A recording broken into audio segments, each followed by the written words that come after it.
والصلاة والسلام على محمد رسول الله الذي بعثه الله رحمة للعالمين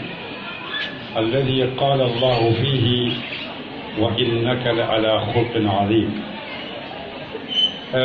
مالبي كنتنا كيسو كنتن درولا بل ملافلا البالترولو لا باكت كاتم منامن كتالا على كمايا أتول بلو كنو أتول بلورين بي سوما أتول بكلا كيبالوشي أتول كوردالو مرلا ألبي ساتيلو مرلا ألبي بانكو مرلا من سكوندال وتو ألسال تلولو باكي أليالا diamulu tenkundi damande kadu kajane muntolu bela na falti ekata ustaz ban ekata dindin ban ekata taliboti o kolambe ala tentula subhanahu wa ta'ala ala mi yalon kanyan tentula katu atade nda ayda min kamma wolum kala ya maro ke duniya kono kabulala kila no sallallahu alaihi wasallam nyen kammala duniya baluwete dia ata problem wala sodlaje alkiyama ni wulita naye kunin ayi konte bo asejo ko kende bala sayate mento ko rawati je school tije ko exam tije e kala man sakirti aljano kono o to fon fembe sambala wasilo kan enyanta o ko sobe mudalala enyanta o ko lonnala andum be tembo mento madama du wolum alka wulde kana school o to fon ben school o nyanta di dalla al nyanta hakilo to laje bakele al yakara namera mandinga kan kata wala musangon o kola mbe skulu la principal o konton na bake Mr. Joe yala ke kende ya fonya nana sutumo to kata nyawonya yala ke kende ya fonya alama ala ya jo alama ala ya mende palaso to ala palaso tikandi mbe se ka ture fanan konton na aya kata baka benno ma mambulano nyen kambalantina bi bewoke mbese sijan momoy mero min to don sadi nyonna benna seku ba kontonna buluba la seku hayna loli ustaz kunda nen ti kunda anen skulo la do kulalu be konton anatolu be skulo la konton diro ko to yande la katu samwa san e se jiko to na goto kan kede nyin kamala kana miro men dambulu anen fanan al miro men balbulu se benjan se kacha se non so miro la do se yala mamen yalon koy malon nu do salo min yalon koy malo otona kita wonyama lafita hanin bi kali kili aliya tulo mina kumo be fola ya kacha min dinnan be diamula minto o kacha wolom corruption o koto mo minati manden ka kawoto akoto seke tinyaro tino akoto seke no tilimbaliyati akoto seke no faniyati akoto seke no keloti akoto seke fanan kamolu toñi kela fengol buuji wolon soñaroti akoto seke fengo fe yalon ko atem mona fala abedunta corruption wala kono bari ni ko gambia corruption o mo jama kamera ko ni mobe office o kono wala man sakunda wato la ka corruption o kato halika sifatan fansoke ndemo mandin kole tin televisiata besi ndemo tola tin televisiata doti ndemo fulo tin televisiata doti abe wa nyamal hane momo ka oke ete mariya corruption wala tinna momo ka faniyafo mote duniya min faniyana ne man fay bulude bari kana kira mechoti o be mo corruption wala adol student wol nalbe exam wala student wol min ka sunyaro ke spailing alfon ka kili wa nyamal o be mo corruption wala kaduna exam o pass aya pass sunyaro le ala wo suñaro ya tinnale modo ma pass atayo dangdo aman wodan to nyaka oto fana mo corruption wala muso min ka tabiro ke kutubun kono na katu mobile diamo la foko tambita bulu katu wakakele o fana mo corruption wala dindi wo mi yalon ko fana yaki biti ko do kambanni o e kay ko ta fen karisa ay kodoli nasindi ay fen bondi je corruption wala oto corruption o hadaba di moy kokuke mi ya lonko amambeteya abeta fango torala abita modo torala abe modo la hako tinyala abe dunta corruption wala ko walatinna atemu bunda fanurim balati barim bakatala la bunda ba minna wolom corruption o mi ya lonko akake santo corruption o mi ya lonko banko be kambenta e koye ko neta do kuwal mbe jora nin kodi balal yow do kota eta kali qur'an wala télévision e naaloy ka moolu ñaabe ka duniya be ke juube i qualité ko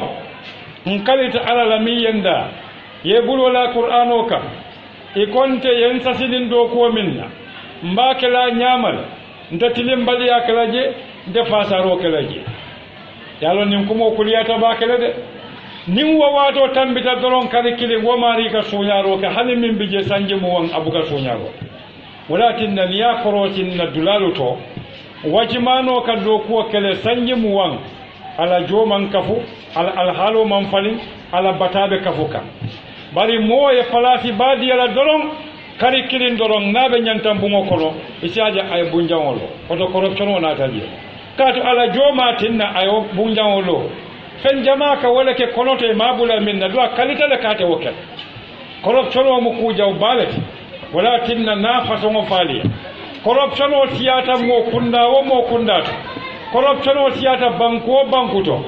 a banko naye simfa kilinta 1 inch ahead na tamata simfa kilina 1 step aka simfa tan nake koma backwardness banko corruption o metaje a banko e salon ko meta nyawnya molbe civil wo kala la kelobe kala je banko corruption o metaje e salon ko afwaro be siala ana hulutiyete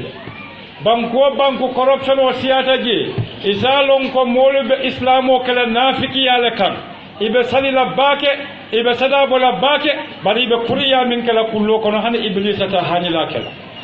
banko mi yalon ko corruption o siyata je moluka min fay dala ibuka bara isufolula moluka min fay dala abuka tare nganiyoto moluka badiya min fay dala abuka tare kono moluka ku kendo min tandi molula ibuka ke ala kamba ikake molle kam corruption o mambeteya walatinna ni ala yamma koy ala tulolo dindingolo jamano min tambita ye kukende bake koma jamano ko foloto kebalo ni ye karafa kodo la misalo kammal ye karafa kodo minna ya tafu funto min kono wala yake kalpe min kono wala yake fengo fen kono ni nata wo kodo nin wo funto e ka wala murundi bari bimo ni ya karafa kodo la kaminake o kodo abado mola abela funto janila ni nata koy ko sungolla ya busi sungolla ya sunyanko ngam misalo le diyal oto kulum kebalu wolu man fangole kamin kili corruption bari bi jamano moy corruption ke minati Gambia na diamu Gambia la katun tolbe wala kono Gambia corruption o tata le fakata molu la adoti sai moli ya corruption o ke dinkende yati ifawal kamman salimo fo ikonni so yasiti damin be o ka balu wala to wonyon kuma nore mo fawo man soto momin ka fa dala wo fawo man kende ya samba kampama kurantolom na samba kampama ya pengu ay kende ya katu wo moya fawo misali ni solela atemu molati ala ya bunya ala ko ye suratul isra qur'ano ko le ka fo soro mi al isra ala ayatan wala ala ko ye ko ولقد كرمنا بني آدم أمندن كافو كادنتيد على كاليتا لا كون كاليتا نسمبولا نهدم دي ود دالنا بونيا اي حكيلو ديال ومو كلمو كنا كافو يكو يبيان وسيتي داما كبلو ولا ادوبه دي ايا فامو مثالي بيان ولا ايا فامو مثالي نياما نيميلالا ايا فامو مثالي نودمو لالا كاتو akamin domo nolo molla kodo ye wala kafum kafu yatata do kola ajube nin ko bala fata bak ye mota yake directote ikaji o $10,000 o $10,000 ite Gambia dingo ifa malaka o tax jo wolem pojo ikaw ye $10,000 di wo marila ite buka hani $100 sotono ye pajero moto diala ye petrol o fana na kupongo diala o be kon akalela banko la kolo corruption o kala yalo ko bala fa warta bak na banko kullo min bije munatin nan bukata nyato a kullo mu minti corruption wala siyata nin corruption wala siyata da ye momo kara fa palasola aka fo le mbatu na do mon kono e fa janni be mbayla mo buka do ko ke banko la nyato ta kamma molu be ka ke la palasola kamma walakin na Gambia corruption o sababol min ka sabum be o fulale o kola naal bondi duniya naal samba ala la qur'an o kono corruption o e minake kunun anin bi anaɓe min kela sooma ñin kammala alsal hakkilotu alkana ɗum corruption o kono allah balu o kono alkana suñaroke exam ola nin tical fanankali alna alstolike e kana ɓori school e kata e ka foye sasata abemu corruption ole abemu corruption ole ta school imanta school corruption olom kato ite la wulula ko ta school ye faniya fo yalon ko ala du yalon ko e faniyale fo ye corruption ole wala tinda fanuta bakel so wala tinda dindingol alala kilol ntol gambia jan corruption o ka karande birin dinding najire wala mansali mo do bi jako ni sindimo kan ni siba dale jube nabe nyamo nyimi kan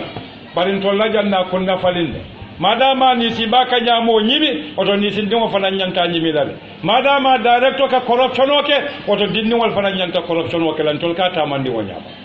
anyon kuma fure wo man soto isamo e wati jama e koy ko programme wala be kerin workshop e ko leadership training e be dindi wala karandi kan soma e be kala nyaton ko te nyame ibe mo karandi la nyaton kay ala nyaadi le man jika kendo diala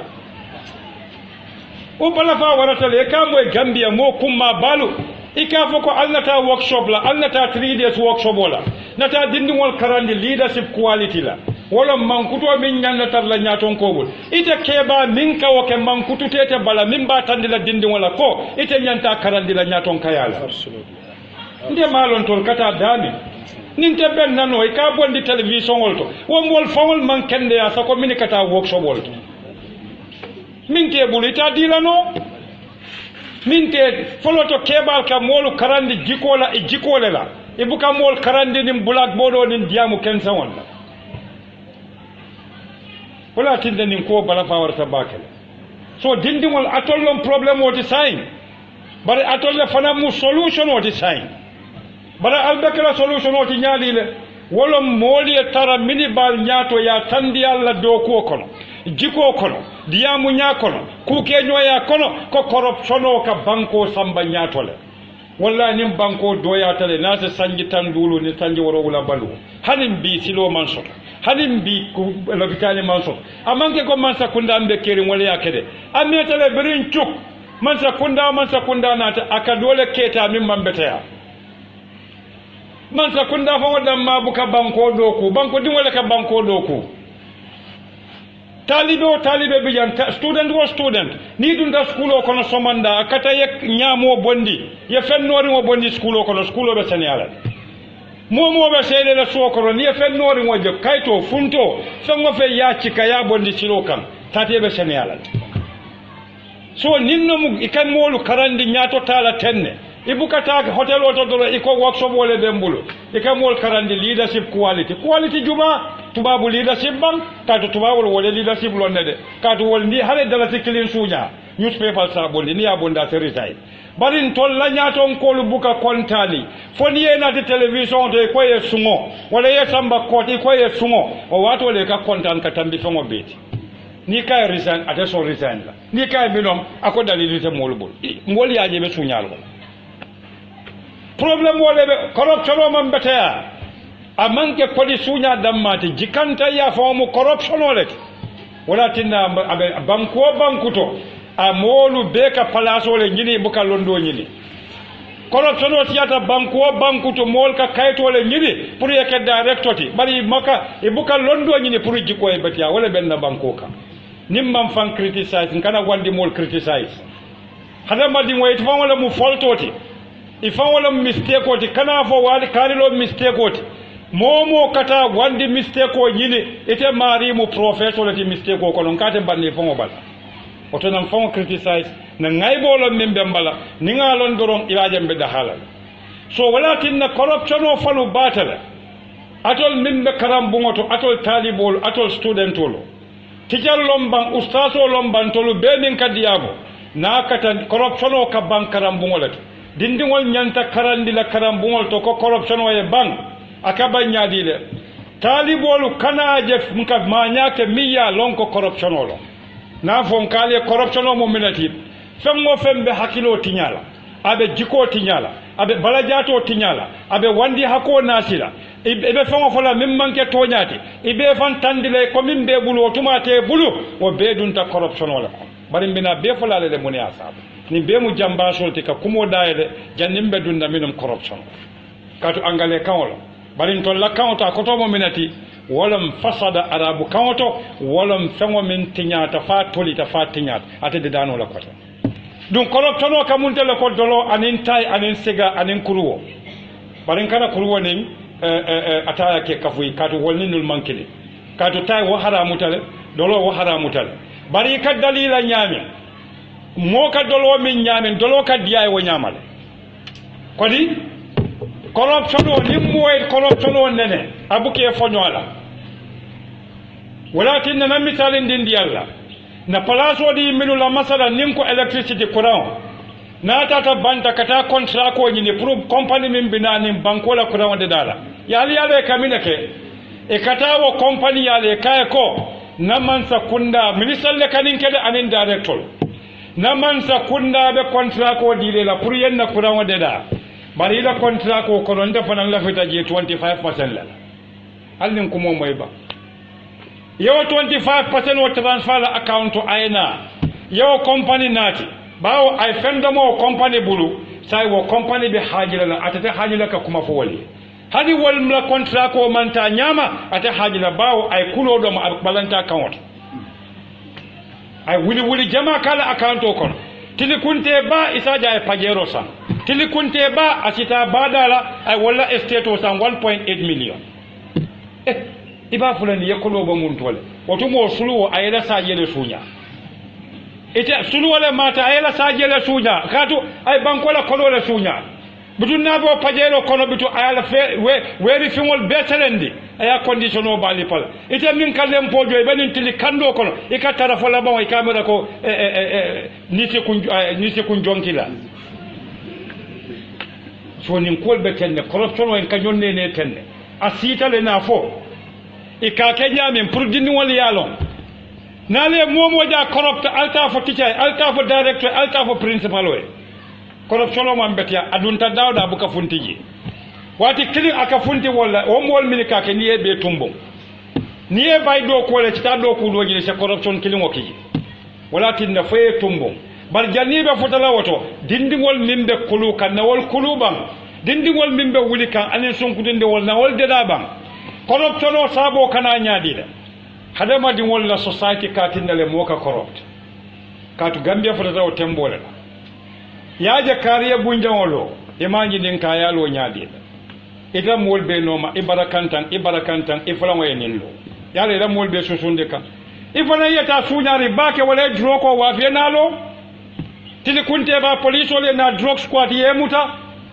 mol sa foko ila kela police to tariyata yara fa be dinnel wo mol minka ko mo fo brite memuta itolle kana ka fon so dafa so gambien wol ni mo problem wol ti e culture e nasty dirty culture ntol tatale fo nemfula ale kuto lon ne banin kana ali alon nemfula le bela ntol tatale fo nemfula wala keta mo beji koti ni be di ma kono din kende ba lungo mi ye baragma ye muta e ko din fude bari brabe kuriya kala jumala kay kanake mo ma faay don qur'ano ko wal takun minkum umma yad'una ila alkhair wa ya'muruna bil ma'ruf wa yanhauna 'anil munkar ako wato wati molle nyanta tarlaje min ka mol kili kayro kam kayro be damin koroti je korota damin tenkungole bije tenkungobe damin nyato tale bije nyato tabe damin kontanole bije qur'an wala nimfo ako kamol fatandi kuja wala barin tol bukat ntol ta telefoni nga moje kuja o fonla nka tambin ka fa assalamu alaikum continue yakaba wa ya'muruna bil ma'ruf kamol ya mariya ku kendoke banni be moli ya marlaka ku kendoke e kane fon ke malaiko tide kati fana ye kukuru wala ke wo mari ya mar kulu woni bunya ni sone yakon oto corruption o mu ko jaw balati de ngade banko abuka wuli de corruption o mu jikole corruption o mu mira nyale nte barakatale barna barako ka sunyaro na barako ka tapaleke na barako ka su aka faniyaf corruption o be kana ninela walakin Allah subhanahu wa ta'ala qur'ano be muslimul bulu bari muslimul ka muntale ko Gambia be bulu nyame Gambia muslimolu aka muntala ko Gambia be bulu nyame ali yalon ko Gambia fanwole nemata America tibam dol be kan da bagasul parking kata visa nyini kata America almalon ko Gambia tele nemata America tibam follow alla Gambia man wala oto ka Gambia do ko man ko leya fulanjaw Gambia o man sangara aman kelelo kati wo mo ke mara ota soniyatal sabanjaw da fente duniya min hakilo diyata Gambia wati oto ka scientist o bondi Gambia o kono tebanna nanin jaw Gambia wol bebu badi wol tim koy fututa nyoyele oto sonko nen kelo manye na kelen banko kan wo be kola Gambia la banko amanno banko bebe jambandiri ne bulote banna yirolte banna o kola Gambia jiya ya murumurun karo belela oto Gambia alay Gambia so America ti bar Gambia woni famo balide katu idin kungolu na manke musolu kanin kuntinya furi wala kan kambanolu wol kamile jindi kurto min kaji duma na manke woti molma hameso to kote parce que dindingol fana me taw man dindingol deda bribe doyare nyanta dindingol deda lale ke mire famole isalon ko alame bali ayeso fango belale tilote banna Gambia sola jube ba mol buka sola ka kuran malabam Gambia tiloni yake sola ti da hata bajiyo fankaso di Atlantic Ocean yete bannaji river Gambia mu jisele ti seno sekala bari Gambia on fango tano mo minti taro ye bala nabe do kola Gambia on lafite kasi air condition le koto ayala tapala fa mburo kala so kono ay bota ke woto anala malo munto ka je kandindi menna ketulo bala office kono bidita ta wato wati ay fenko landi jang funto landi jani wo tapala fa ne wo tibe nyonda wo be kola sina sunyaro ke bolla kolo la kate mu direct mol ko te tarala do ko ate bennano ma fo mo kanati air condition ko to de ma fo mo kana tapala pa dom bari air condition nin tapala pa dom wato le bela anin ci wato le bela ibe air condition ko ne be sunyaro fana ne wo sunyaro diata le ko na mira min nyanta sunyala wolom jumati min be kando kon bari te air condition ko ne kanna ko do sunya abe mu kickback fleti ila nin commissioner mi kañi nin company bulu hali tata do ku ñinole safo e ko nde do ko wadi la bari la salary folo tala ni tema ba busundan do mo siyat bari mo min ka busundan do moy fane saji yo fatuma dol bije bari ko ida saji fala kam wala saji busundan do mo doron wala tinna sajil banta Gambia bal fanam banta wala tinna banko man tano dula kile ni busundan do mo la bal asiyata banku to beyan ka banjele akoto mo mente corruption o siyata dawda mol ka batale mo dantande kana faso to banko la na fulo walakin anna dunna qur'an o kono ba de san malaiko le nim folenum walakin the word fasada it is corruption, it is destruction. Corruption o qur'an o me de yala sinya tan lulu ayanati sinya tan lulu qur'an o e corruption o nati imma ka hakilo tinya wa imma ka jato tinya wa imma ka niya tinya wa imma ka hadamadin walla kunda tinya. Allahu akbar. Qur'an wa me biala no alon ko hadamadin wo drone mala me choti sako hadamadin wo mi ala mankita ala ko kono mol tata le folla bon corruption wala sababu do mo menti nim mo tata faya mbira ko nabala office ko ala bukaji nabala banki ala bukaji na bala palaso to ala bukaje limmo fotata o temboto aka corruption o kele bari foyte mbalon ko ala miyete deda halite bulu kondin wa abi ala marole ko to nadiya ta alay ase bulu kondin wa ya marno ate kalamu tala ni te saynoke ibulu kondin wa safa kana saynoke ate saynoke kato abe yelole mutala yelote fotale le bulu kondin wa ta sefa ibe parala islam fomol bukawo mi rabam walakin da malaikol jube bay silamo minfu alamoy suratul baqara ayatan 7 alamoy akamin foye wa id qala rabbuka lil malaika inni ja'ilun fil ardi khalifa qur'ano ko yako akoy ko tumomi ala subhanahu wa ta'ala ko malaiko le ko ntabe fenne kala banko kamma ke folombina kelale bari ninga ke wo fengo be kala khalifa wolti wolo munti abe kala da fen wolati min benta ala la yamaro kala je alamoy malaiko le memfo ملاكول كو عليكو أتجعل فيها من يفسد فيها ويفسك الدماء ونحن نصبح بحمدك ونقدس لك malakol ko alay ko faybe mo wala kala banko kam ban fengo ima tolon folode mi ya lon ko abe corruption wala kala banko kam ala wo corruption o kammala yelo bongo be sababu la banko kam mulatinna corruption o siyata dawda wo mol ka civil wala ke ika kelo min be moy africa banko lu kan birin Liberia birin Sierra Leone birin Southern Sudan biri akonte dawda corruption wala ka ke sababuti mo million kilimbe banko to mo tamba enjoy kam mo keme kononto be nyaadi wolbe fuwar ya kono wuli kononto mo keme kilimba do mo kan wobe mina naati la aka jusubo wala naati wala tinna qur'ano koye ko sada mini nyanta sotola aya siyandi bake nyin kammala fuwaro kakala jusubo na fulutiye kamma katu na jusubo ta bake lumbina be murota la abina fulutiye tupala murola wala tinna corruption o mambeteya tuma dol bije ni tata official fongoto ni kala mutata mafo ni be sinola kaatu mini ka tapala do mo office ko non tol gambiol fana ntol kaw tapala pa kilingol do bonna bungo ko ni nga tapala pa do mo dum ko ka sukki den ka sinole hadi ni nga kuje min mambeti am buka fono al tapala pa do mo tala tapala pa mentality ala tala tapala pa ni ado mo hanu hafa ke kono fa fonte kaatu fulol wala yalo ne kaada da nyama ka kul yale wit do abuka mo ba wala tin dam fana hakilo kana ke tapala fulol be jamba amma maloy tolti problem ta so walakin alal hakilo tubat qur'anu ma kam min fonye ataj'alu fiha man yufsidu fiha wa yufsiku dima ibe mole bulala jeba mimbe corruption o kala hakilo la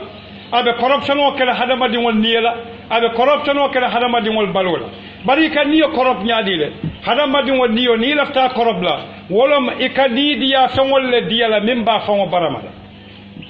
yabula dolo mi kono yabula tay sabola yabula koma kumarol kono yabula kata mola ngaybo nyidi yabula kukuntangol kono nin talibol mu studentolu eta ay kaspalinke wala kata ka fo teacher ente singola kandi min sasata malaria le muta utumo fentela iborta eta ta couper dam fo le man nasko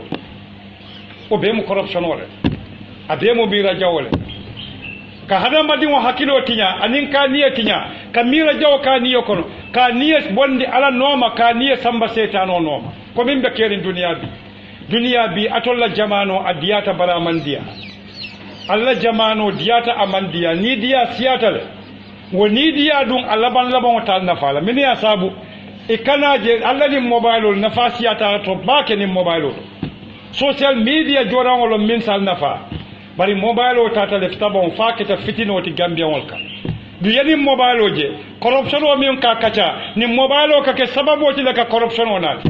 ka to ni mobile o ni dunta internet o kono dula dol bije website ol min ya lon ko wol buka fen tandi fo keni musola kuntaya wol buka fen tandi fo dolo min nal ni juken sen nal la don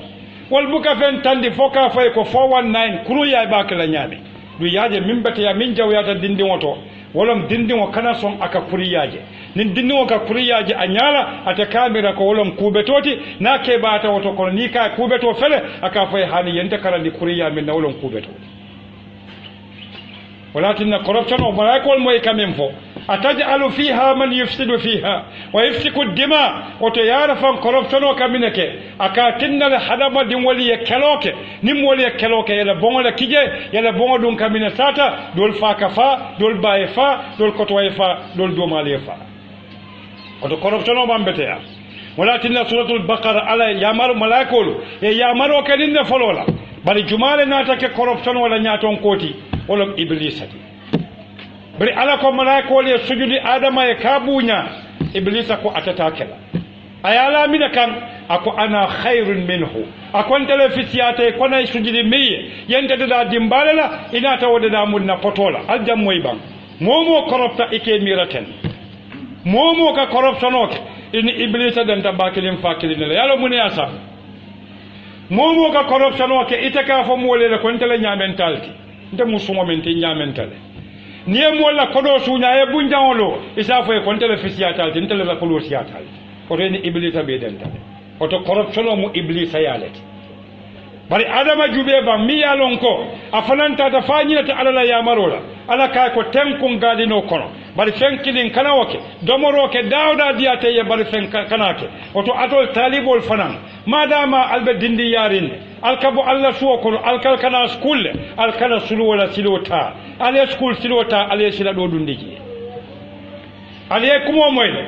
nal kalbata suwo kono kana school alkana silo jenkende kata kudoke adama wala kata la arjano kono ala kay ko fengo fen diyate ya domo bari kada ku kilinki oto ita talibo ni bota suwo kono ikoy kada school kada kudoke na school doro ni na da school ni e bandi si la suwo kono oto corruption o fela minke adama ji ama atenjina telefon corruption o ten bar iblis alom corruption wala corruption o aya fon wara kato aya jele ko ya tadda dimbale la ya adama da potole la mol mini kanna kodo sunya e kada mo corrupt ringolti e ka wala fontol fananya e ka fanyala kon na bunja wala nyinyate la bundi wote na motole nyinyate tati o ton telefonam fisiyate tete oto iblis abadi wala moy nimbata oto ta suratul baqara aya keme fula aya nani aya keme fula kata fo aya woro ala tuloloba ni corruption be banko ka kamine ala koye ko wa minan nasi abe molu kono man yu'jibuka qawluhu minnakum o ke kontani ake kawa ku yandi fil hayati dunya balu wala kolto na mari diamu te safoko ni mo masters lati PhD abata mun tole University of London, University of Oxford, University of Gambia, University of Sierra Leone, PhD te banna masters te banna BA te banna bari hadisul wo fo wala masters le betiata man dutu masters la de bari wo mo fo wala mo problème woluti katu londo nyanta jikole dilete la bari ni te man jiko soto londo kola o tete lo kayto na fale wala be nim banko kam ye corruption o moy dawda siata moliye min karan ima londo soto ya karan pruka palato soto londo nin karan man kilin karan wolom ikal kol karan priye long bari londo wolom ye min karan di aye yeleman wala tin na karan na siata dawda problem o donne ka kije bari londi tiya siata dawda tem ko wala ka kije ka se wolonde nali alla grade 12 wota albe karan nale degree ta karawolo nale PhD ta karawolo wo karawo mi yalo ni barata karawo e min foye ka to tical ka wala foye classroom o kon e ko discipline kuluwo e ko regularity kol ka nyam e ko study e ko betaya ni te tata yewol beyele mandi yake balurawati o wato e lollo so walakin nan to laja miyem batande nin non ngol ka karawo ke pro place o kamala ni place o so to suñaro nata ye momoje camera ko ateman wulu atebota sawol ta ajolonta na ta Gambia mo bebe warare nga fawola walakin na nimmo koropta ni ka warale kato iblisa ni waratale iblisa nyom fen warare ngota keri walakin aya do to ako alaye ko nteda sujudu la fawo ye min dada tinan ka ke pototi ajube ay kuma kunta min danteje nte sujudu la fawo ye mi ya lon ka ke ta pototi imaje corruption way min kenna mo kunda society kono Gambia nim fuaro fata wala fuaro e kulliyo soto fuaro de malakata wo sanwoto ani wo kulliyo bari nim banna nin nafulu tiyo fata nafulu tiyo mi yala kono soto corruption wala e ka parejo pajero le jelori ala sanwona ala kulliyo kamunta ko corruption way mol kenyadile min ya soto ani min ma soto du yaje lu wolu mo kemele ka kafu min ma soto mo klinna ka kafu min ya soto ولكن نمر سورة البقرة آية كم آية ناني كتاف آية كم آية وور أكوي ومن الناس أبي مول كنو يبيت مودول من يعجبك قوله في الحياة الدنيا ميا لونكو أنو دياتا باكي أي ديامول نو أنو دياتا na diamuteye nin dimmusu tambe buli ka fa le koy beta wate kile nin saji lulu be buli ka fa le koy be fa na janina do mo ka to la ko tambeta na ne wala dum be siaren kono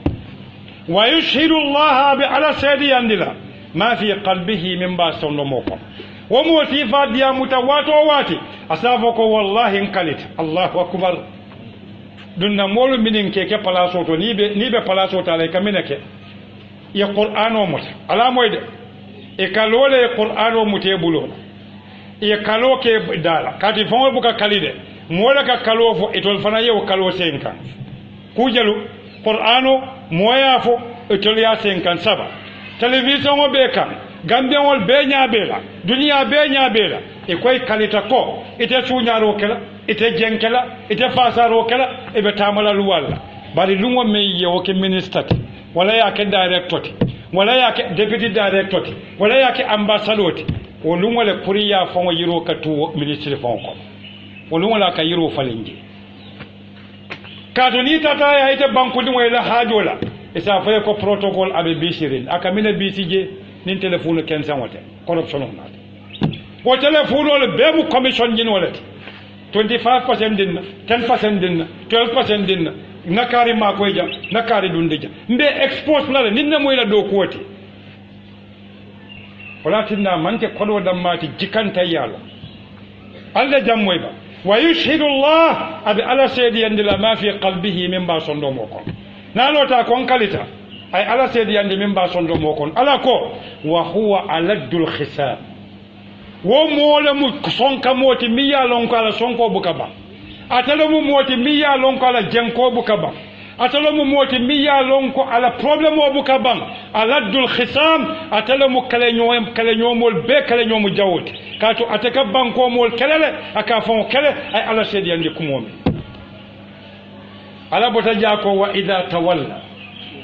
akoni mo niye sembo diala masala ya palaso diala wala ya aya kodi atata akamina ke yas'a fil ard akatama banko ka kamina jini woto li yufsida fiha katijaro ke banko ka corruption aka corruption o ke nyaadi de akonye li yufsida fil ard ala koye ko wa yuhlika al harsa wan nasl ajubel akalita ala la ko ala atalebe do ko kelale bari niel palaso diala minaka ke ala koye ko li yufsida fil ard nyin kammala ka corruption o janjam banko kan anata foya ka corruption jumale ke ako wa yuhlika al harsa wan nasla aka sene fangol betinyale aka beyangol fanan na dingol betinyale Allahu akbar corruption wala jawiyata ala jube qur'ano ka corruption o ke nyame parce que ni corruption o ke ta banko kan banko la kodo mol ka tax minjo ka di mansala ni modo ka sunya wala banta bankol kan so kodo minna wala wol bankan don to minna katun tol tabala julo kono hal al qiyamah ben sitila jorola katun tabala julo kono ndol fo wala ka fo nyoye ko kila sallallahu alaihi wasallam ko ni mo fata ala julo jo fon dembang bari banko mimbo ko Gambia mbef bebe fala janne dak julote bandan kan wato kon kata julota dami o julol wol kariba julole dinna o riba julo dum buka banjola oton tol be yara fam be ni julole kata bala fa bala munindi wala tinna niya kodo dila ajube ban sanji tandulu sanji worawula na sene bunda fonyi nan damandin na botolo je bitikol kono de jamandin na botol je bitikol kono e ko jaaxal pasari mano e ji seede momin bulu jemi ya lonka te banna ite mela mano sene no oto mini yatinna wo mano man sene muni yatinna trato manna na mo jelleki atol talibol studentolo na mo jelleki university karam wala private agric science karam na mo jelleki bari mol be nata halin bi mo fango man Gambia ne muno ka bondi Gambia ne muna yato ka ke international ne muno halin bi mo ma fanya ko na dutol kurango minke mutambe boro bola mun tole halin bi mo ma fanya ko wulol mi yalon gon ke jalim ba sobla nyaadile halin bi na agric scientist ma fanya ko nyantan na yirol kala nyaadile pour ka foko ni sama sita yirol kadin hani na yirol kuluba nyin kamale kadin sam karwa kari kono kadin halin bi mo ma fanya no niamo e ko expert wona ta dono abata bandale tubabo lo ne karani ne ki tubabo ya iman karawono inate ko PhD halin bi tubabu diwo kana akade karandi la banko kan ko dite be kende yarin corruption wala ka hada madi wo min buke mira fawe aka muntala ko falo min fata amanke falu baluri wotide ka to falo nabe baluri ake mira de ni ali pa ka bolle na nyamoja ka do bari fali fari wo molka koronto le ka wo bade mo buke mira fawe fali fari wala muy wala tinna londo imira mimbe sambala nyato imira mimbe jikode dala imira mimbe molude dala imira mimbe duniya de dala imira mimbe mulundi la alaka ninno mulundi toñani wala tinna nin corruption o keta banko min kan asene fengol buka barakano wala tinna ala ko nin momi yalon ko akoni momi ya lonko a koroptale na tara place o diala wala na ya kodi ya markendola akatama banko ka kamine kije aka koropto wala janjam banko kan na ya janja kamine ke akoli wa yuhlika al harsa akafifa wal balatinya wan nasal an beawol le gambia nim banna salo ci da nim beawo man nan te banna kala oto na house alaman husbandry min ye beawol kalam veterinary science ya fonye beawol be kulula nyaadi le siya gambia kon bari corruption wala ka kodo min man saka bondi allocation o ka kere ka samba ministry of money agriculture and animal fenko o corruption wala ka kodo bang o corruption wala ka tinna hani ila laboratory mi ya lonko e nyanta research kalaji amam bete ya hanin wala tinna corruption o man bete ya amam me bakenta da sere kunda general hospital kono emergency ama halibi kosi emergency wano kono tata je na hadama diŋol je laari ntenin min naata ñina tantala le na hadama diŋol je laari ñaamin ñina tantala le man saman wo kede ye min kada fa lopitano la wala koropta wala tinna wo keta wo ñaa hadama diŋol ni ye je laari koye ko mool kela tenne ke musu keba mini tambita sanji tan woro keba kotol e kañine tala le wolluŋo fon nin keso bente bulumbe révolution o kela wo ɗum parce que man benne ni momo ye de corruption wala ala be konti bola le som moma nyanne de dala wala tinna tubabu kunda ila media ila journalist be do ko wala momo e dollar kelin sunya ila newspaper ba fala dunia fa doron ibe bolale barin to lajang ibuka jalolu buka kora ko si mo kumoka ibuka don kilo kuntum moy fo mo men corrupt bari momin ko mole ni ne betiyata ni man betiya e ka fo ila ko hani ko etela diya mo siyata tela misiro kono wala tela membaro kan wala tela classroom kono wala dal ila korda kono etela diya mo siyata so wala tinna sa hakilo to bake corruption o man betiya corruption o e dula bele tinya be alhalo min hanal be school o min kono ndunta janane school o jabe nyaare nyame bara mam fo alla principal wala ke kenda yakan anala management o tical membeja nata jan sinya jama bar school o nyaata bakele de oto yara fa nyaaton ka kunda e koddo ko niya do ko ga moji santolla kun kenwo na to lita balo ka tinyale nyaaton ko be de dala don tuma be de dala yiro duma wolon sulote fondemba aka bambam banko le koto kodi bari yiro ni la takili la yiro la fo je santo jube jamba keroje ji wo manke to nyaate ba wala tinna nin santo benta don duma ka bende bari ni ko santo ba su nya kan duma ka minefo nde manke akote wala be gambia ay dula bele beg itata dawda ni fa dala ci di binna ka jifo ko la ko ita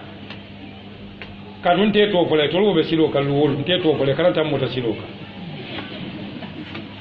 problème wala bije imbe taw akata adolati mobe sontala walakin ala konye ko li yuhliku al harsa wa al harsa wal nasla akamine ke akadomoro mola domoro tinyala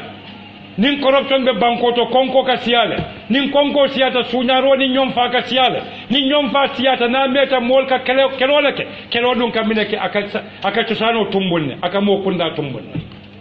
kodi walakin na hakilo to jambaki ala moya kamin fo mari la koto ako wa idha qila lahu niko mari yako ittaqillaha sila alma akhazathu al-izza ako mari fanwar wala kamuta bil ismi fantam fajunu baro walakin nimmo koropta bake nimmo koropta ko aka mundale ko droko ni ka mari yako mori keba ne londe ko e ka 5000 de mutakari wokali bari bilete bulanin 10000 bungolo kan asafa no boje wa ita hasidiyatal da ke ya marle de aye kullolon de nka ataya minne kulu ye grade 12 soto de grade 12 soto e don ta GRA kado GRA momo don ta auto e ka do mal sulwol fongola sulwo bebe wolto yemmoy wala betiya momo don ta auto e ka do mal problème wala be keri banko ko do be kata kafun dami ni dun ta je bi soma do we moto san e ka ke nyame ala le yalla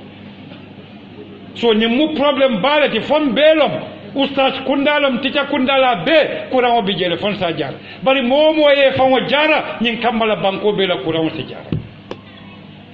wa idha qila lahu niko mariya min korabta ibena jabir kilika wala di mo ittaqillah ifantanka ala la yamar soswa kana corruption kana mol hakodam minaka kala akhazathu al-izza fanwara kensa wala kamarimu Allahu akbar bar alamu ya kaminko ako fa hasbuhu jahannam nin kumo dimitade fa hasbuhu jahannam ako mari jahannam wala ya wasa kata kamindo mo dimbalum innal ladhina ya'kuluna amwala al-yatim ay yatama inma ya'kuluna fi butunihim nara banko bela kodo e kamindo mo wala tinne mo moje kono bu konde fon kono abe wala li nyaata e bukalon kono fo dimole bi jeba fo do morole problème wala ninti problème wala be caring amam betea face fole molia tinya journalist wol se wuli baye investigation oke ni mom wala corruption o mo ya sa fe kayto bala bari journalist wol fana ni da fandi kuru wala buka sa fe de corruption o keta kolchote except demanding illa man rahima fa ala hina tambil walakin alako fa hasbuhu jahannam ako mari jahannam wala mala dundulati ala man dan woto corruption wala dimo ala jube ba ako wala bi'sal mihad akon kalita wa mari wala laran wa jawyata bakel abike la dal walakin sinya qur'an wa corruption o faye sinya tanu abuka fo fenna baro to fo hadama din wadam ala ko inna allaha la yuhibbul fasad ako ala man la fi kujawala corruption wala ako inna allaha la yuhibbul mufsidin ala man la fi mola min yalon ko ka puriyake walakin ni tata qur'ano kono dantero dole bije suratul kahf e kafo molu min ko ya juju wa majuj hadama din won jikola ala moy alay min foy la poto birinzul qarni tata wasate mole min faye e kala ko inna ya ajuja wa maajuj mufsiduna fil ard walakin ya ajuj ni majuj hada madin jikolom niyake dolon katu kalimatul fasada walam corruption qur'ano bukatiti fembala fa hada madin wala baro walakin ni tada salah la moliya e kafo kilariya mo kekende ba mi salah ala molla sate to mine nyon ko mo fa mine nyon ko mo barama fa fata ala moy qur'ano e min fo ako wa kana fil madina 9 rahtin yufsiduna fil ard wala yuslihuna fiha hani beyangol ke kilimbali ya corruption wala gambia dul sa hakilo nin ko na londo so nin ko na jika kendo so nin ko na dino e tam nin ko alay na batol muta alna balafa beyangol gambia ngol mam balafa beyangol ngay beta gambia siloka ye falo do kundi yali pa faya barama yatu siloka ya wulota ya taki motola ya sinwo kati ya bula siloka ya nyankumo fa wala ya dimolta ya fa siloka ya bula siloka femmo dafa wati gambe wal mam balafa sotola man to min mam balafa be waliye abuka balafa yiroye momin mam balafa yiroye aka dimbale malala momin mam balafa yiroye abuka balafa fonwe momin mam balafa fonwe aka ke iblisa mam balafa fonwe sako wandimo alal hakilot walakin corruption wato kammala lansaro sita nselo jang nsafo sallallahu ala sayidina muhammad wa ala alihi wa sahabati ajma'in alama alay betanga corruption wala alama alaya miro bon hakilo alama alayatul kebayandi corruption o e bang alkana som moya dundiji nimmo koy ko ak kanaki drok wafo mu corruption wala tay wafo mu corruption wala faniya sambo mu corruption wala koma kumaro mu corruption wala ka kuma di molla corruption wala ku fa mole min mu toñati qur'an wa yebula wala ku kendo fo akoy ko wa kuntum khayra ummatin suratu ali imran aya kam ayatan to akonya kuntum khayra ummatin atol katanum atol manto bebete mati bal munati nayo fo akota amuruna bil ma'ruf alkanyo yamar ku kendo wala wa tanhauna anil munkar alkanyo fatandi ku jawla wa tu'minuna billah alkatan dima limani yani alala ni limanata alala oto alay tanko dilale ni alay tanko dila ala koy kana ninke kanake katuni yake doron ibe ala toñila momo ala toñi aka mundala ko dirimo min be dinko kono e ji kando ka nafundi ta ka kenyadi atiyo be ka buruburu ala ma ala tan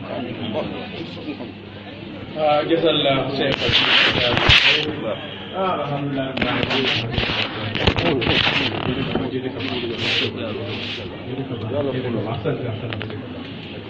ضربنا بك الحمد لله رب العالمين سيبولا يا أمر وبي على ما عليك يا نومالات على ما نوفا